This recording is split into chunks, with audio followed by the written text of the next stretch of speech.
ये जितनी भी सेक्स समस्याएं होती हैं, चाहे वो नपुंसकता हो या शीघ्र पतन हो, कोई भी प्रॉब्लम आपको हो रही होती है, उसमें आपके कॉन्फिडेंस का, आत्मविश्वास का बहुत इम्पॉर्टेंट रोल होता है।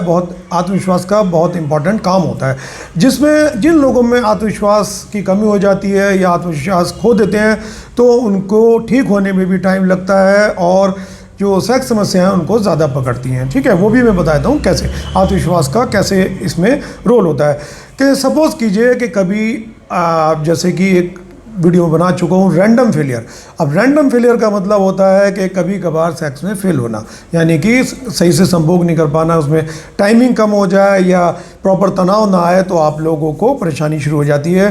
तो उसमें आप अपना आत्मविश्वास खो देते हैं, आपको लगता है कि कोई बीमारी हो गई। ठीक है, तो अब अगर आपका आत्मविश्वास स्ट्रांग है तो आप अपने मन को वही समझा सकते हैं कि ये मुझे कोई बीमारी नहीं हुई है और ये थकान की वजह से या किसी कारण से या कभी कभार फेल होना एक नॉर्मल सी बात है। या आप अगर आपको आत्मविश्वास है, आपको कॉन्फिडेंस है कि आप में कोई कमी नहीं आई है, तो फिर आपको कोई बीमारी नहीं पकड़ेगी। ठीक है, और अगर आपका आत्मविश्वास कम है और आपको लगता है कि अब तो मैं बीमार हो गया, आपने अपना कॉन्फिडेंस खो दिया कि अब मैं नहीं कर पाऊँगा, तो फिर इस नेगेटिव सोच से ही आपको बीमारियां शुरू हो जाएंगी। क्योंकि नेगेटिव सोच होगी, स्ट्रेस आएगा, फिर स्ट्रेस की वजह से केमिकल निकलेगा एड्रेनलिन, वो आपकी पेनिस की ब्लड फ्लो कम कर देगा, टेस्टोस्टेरोन का लेवल नीचे चला जाएगा और आपका जो डिस्चार्ज का टाइम है, टाइमिंग जो सेक्स की टाइमिंग है, उसका जो थ्रेशोल्ड है वो नीचे आ जाएगा, यानी कि टाइमिंग भी बहुत कम हो जाएगी।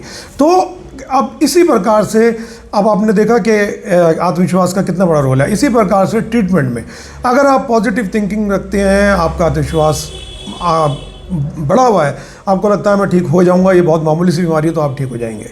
ये एक बहुत एक छोटी सी बात है, पर इलाज में बहुत इम्पॉर्टेंट रोल प्ले करती है। तो कभी भी ट्रीटमेंट ले रहे हो या कभी फेल भी हो गए हो, तो अपना आत्मविश्वास ना खोएं और संयम से काम लें और ये सोच के चलें कि ये चीज़ टेम्परेरी है, ये चीज़ स्थायी नहीं है, ये आई गई चीज़ है। अभी मैं ये परेशानी फ़िलहाल की है, टेम्परेरी है और ये जल्दी ठीक हो जाएगी। ये सोच रखेंगे तो आपको एक तो बीमारी नहीं होगी, कोई ऐसी समस्याएं कम से कम पकड़ेंगी, और अगर हो भी गई तो उसकी रिकवरी बहुत फास्ट होगी, यानी कि आप बहुत जल्दी ठीक होंगे।